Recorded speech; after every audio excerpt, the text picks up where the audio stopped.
A difficulty that every student of A Course in Miracles has is with the concept of mind. Surely one can't work with the Course, even for a short period of time, without coming into contact with this very difficult term. It is difficult because when the Course talks about mind, it is not talking about the brain. Very, very often, brain-mind researchers, with very, very few exceptions, when they talk about the mind, what they're really talking about is some aspect of the brain. Something like the brain is the organ, the physical organ, and the mind is the activity of the brain that can't be seen, but yet is still localized or controlled by the brain. And so when students see the word mind, they automatically think like this. The mind is some aspect of this personal, psychological, physical self that I identify with, the self that I see every morning in my bathroom mirror when I wake up. But that's not what the Course means by mind at all. The mind transcends time and space. Actually, it came into existence before there was a world of time and space. Therefore, it is non-spatial and non-temporal, which means it can't be seen. Often people will ask the question, where is the mind? And while that's an obvious question to ask, it has no answer because it's not aware. It's not a aware concept. The mind doesn't exist anywhere or any place. Again, it can't be studied, can't be dissected under a microscope. It can only be inferred from our behavior. An analogy which can be helpful is to think of a puppet and a puppeteer. When we take a small child to a puppet show, what is seen on the stage, the adult recognizes is not alive, even though the child may think that the puppets actually move about and speak and hit each other and love each other, etc.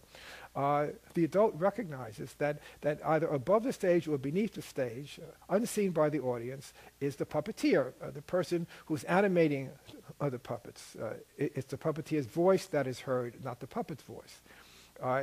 It's the decision made by the puppeteer to have the puppet move a certain way or speak a certain way that is seen by the audience, even though the puppet is not doing anything.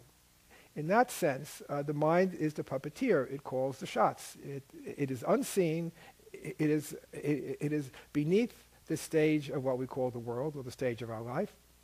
And it's what dictates what the body does.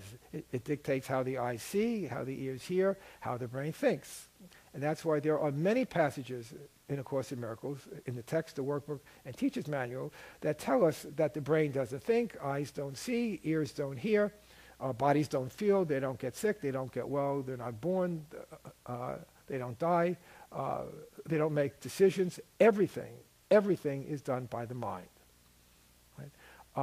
And so what's helpful to us, because we're not in touch with the mind, is to keep in our awareness this very important line that comes near the beginning of chapter 21 in the text, which really is the way Jesus helps us.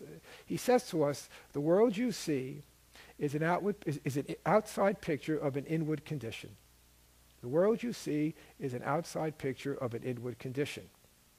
Right? In other words, that the world that we see, the relationships that we experience, whether it's an experience with a relationship with our body or the body of another person, the situations we find ourselves in fact, our very lives themselves in this world, are all simply a projection of a decision that the mind makes.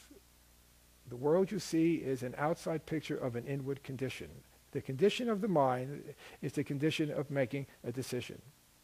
And so when I find myself getting angry, when I find myself getting anxious, getting frightened, getting depressed, getting sick, and I ask Jesus for help, the way that he helps me, his answer to me, is to say, what you are experiencing is a projection of a decision your mind has made.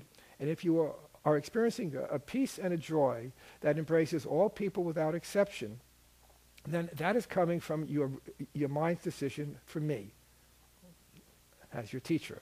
If, however, you are experiencing something that is separating you from other people, again, through anger, grievances, depression, or whatever, then that is coming from your mind's decision to be with your ego. Well, what's helpful about that is that this now gives us a fighting chance. This now gives us the opportunity of realizing it's not the world outside that I need to change. What I need to change is the way that I am looking at the world. Namely, which teacher am I choosing to identify with? through whose eyes am I choosing to see? The ego's eyes, which would always separate and keep me in pain, or the eyes of the Holy Spirit, Christ's vision, that would bring me peace. And that would be a peace that would embrace all people, not on the level of the body, not in my brain, but on the level of the mind.